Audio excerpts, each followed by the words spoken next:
Hi, I'm Justin Raines, and you're watching for BassPlayersOnly.com.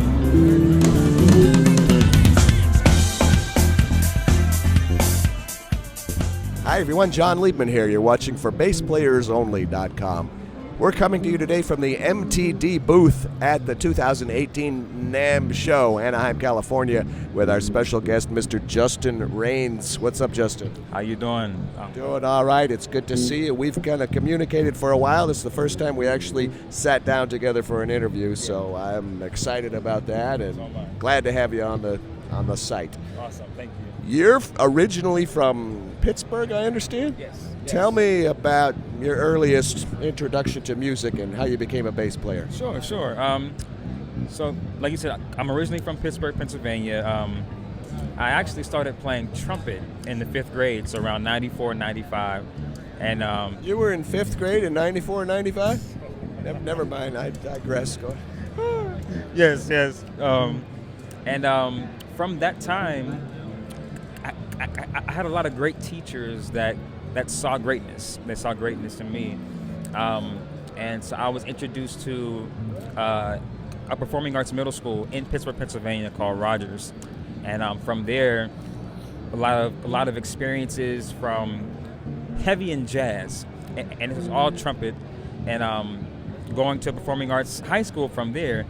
And I have a very strong background in church. I'm a Christian, I'm a believer. And growing up in church and being around that so much, it was kind of in me, especially because of my ear. You know, growing up in church, it's your ear. Not a lot of written music, but we're going to get your ear together. So I kind of had the best of both worlds,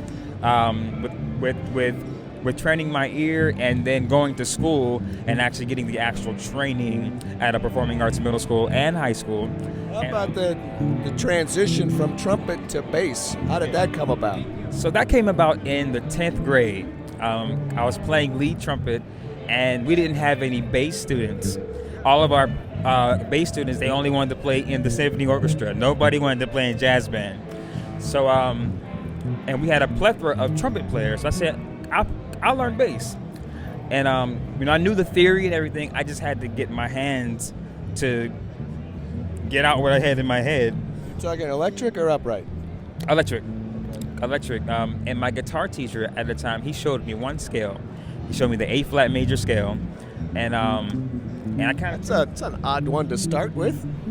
You know what? Now that I think about it, it is odd. It is odd. But he showed me the A-flat major scale, and just showed me, the 2/4, 1/2/4, 1/3/4 fingering, and from there, I kind of just took it from there. I took the bass to church, and I sound terrible on the bass. You'll have to start somewhere. Right. But Pittsburgh has a very rich musical heritage. George Benson, Tommy Flanagan, is it Andre Previn? Did you have any musical heroes, bass influences, bass heroes, whether they were from Pittsburgh or somewhere else? Yes. So I had quite a few. One was Dwayne Dolphin. He's a jazz bassist in Pittsburgh, Pennsylvania. The main influence for me was a guy named Alonzo Smith. He was from Youngstown, Ohio, and he would travel to Pittsburgh often. And he played bass, drums, piano, guitar, and I would always watch him because he was so animated. But everything he played was just. When I'm 15, 16, it was awesome. I'm like, how do you do that on the bass? Like, he's playing a chord, and then he would push this part of his bass and make it wobble and all this stuff. And I'm like, oh my goodness, what are you doing? I remember seeing Stanley Clarke do that. I'm like, whoa, that's cool. Right, so he was probably my biggest influence. And then from there, growing up around a lot of local guys, like names like Don McNeil, Brian Sanders, John Hall, Paul Thompson, a lot of these guys, they helped to cultivate me as a bass player, but overall as a musician as well. What's keeping you busy these days? Wow. Then I also tour with a few different gospel artists that I've been playing with for a while. One is a Grammy Award-winning artist with Israel Houghton and New Breed. I've been with them for about 12 years. William McDowell, Donnie McClurkin, Tasha Cobbs, just to kind of name a few. that my career has really taken me around the world, playing with these artists. There are some bass player interviews that I've done over the years. A fellow by the name of Andrew Goucher, and more recently Reggie Young. Are they on your radar at all? They're heavily into the gospel thing. Andrew always says, I grew up in the church. Absolutely. Andrew Goucher is the reason why I play MTD basses. Absolutely. When I was about 15, 16 years old, I grew up in a convention called the Gospel Music Workshop of America, where, excuse me, when I was younger, Andrew Goucher, he was pretty much running the youth department. So I remember watching this guy play bass like, oh my goodness, who are you? And ever since I met him, he's always been the nicest guy to me. He's always poured into me. He's the reason why I play MTD basses, and he's always pushing myself, Bubby Lewis. Oh, yeah. Interviewed him a couple of times also. Tell me what you like about MTD basses. So, I've been with MTD for about 12 years now. When I started playing MTD because of Andrew Goucher and my late friend Tim Robbins Williams. I kept seeing the basses.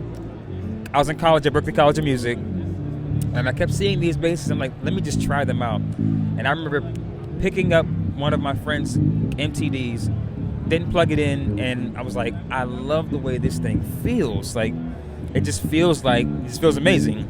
So I bought one when I was in college, and instantly I fell in love with the bass, and it became my sound.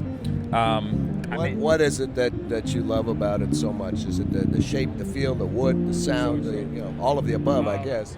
All of the above, but mainly, sorry, when I first picked up the bass, it was the feel without even plugging it in. It just felt good. It felt like it made me want to play. And then the variety of tone, the variety of tone, the sound, the punch, the push. I don't have to work hard on the bass. Like it's an amazing tool, and Michael and Daniel Tobias are the greatest people ever. Like, I look at Michael Tobias as like another father, and Daniel as a brother, of course. And they know my sound. They know my sound. They know from the records that I've done, and they capture whatever. Because I'm not a luthier, but I'll just say, I want this kind of sound, and like, okay, that's this wood, that's this wood, that's this wood, and they'll put it together, and I'll play it, and it's like, it's heaven. You know what I mean? They make a great instrument. What about the future, Justin? What else do you hope to do that you haven't already accomplished? Well, in the future, first, this is my signature with Michael Tobias design bass. This is the J Rain signature bass. So this is the beginning of a great future for me to have my own signature line with MTD. I'm working on my own record this year. My first record that I've been taking forever to actually do, but I'm working on that this year. I'll be doing a lot more, of course, playing on other gospel records that'll be coming out.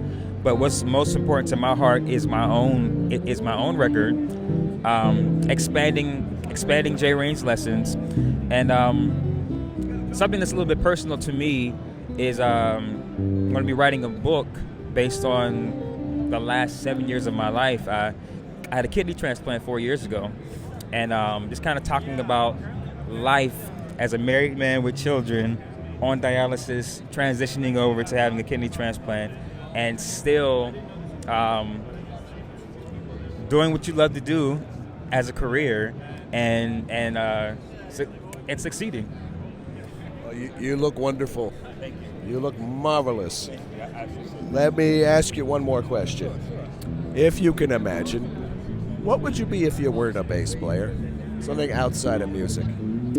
If I wasn't a bass player, it would have to be either another part of the arts, surprisingly maybe dance, surprisingly. And my father, he's a brick and block mason. So he builds schools, he builds homes, and I have a love of doing things with my hands. So anything around the house, if it's carpentry, if it's, I think that's the thing with musicians. Like whenever we start something, we like really get into it, you know. So if it's plumbing, if it's carpentry, if it's brick and block mason, whatever it is, I think it would have to be something along those lines, or dancing, to be completely honest. Well, Justin, it's great finally getting to sit down with you after all these years. I wish you good health and strength and success and all good things in the future. Thanks very much. Thank you for having me, and I'm honored. Thank you. As are we. On location at the MTD booth at the 2018 Winter NAMM Show, Anaheim, California, with Justin Raines. I'm John Liebman. You're watching for BassPlayersOnly.com.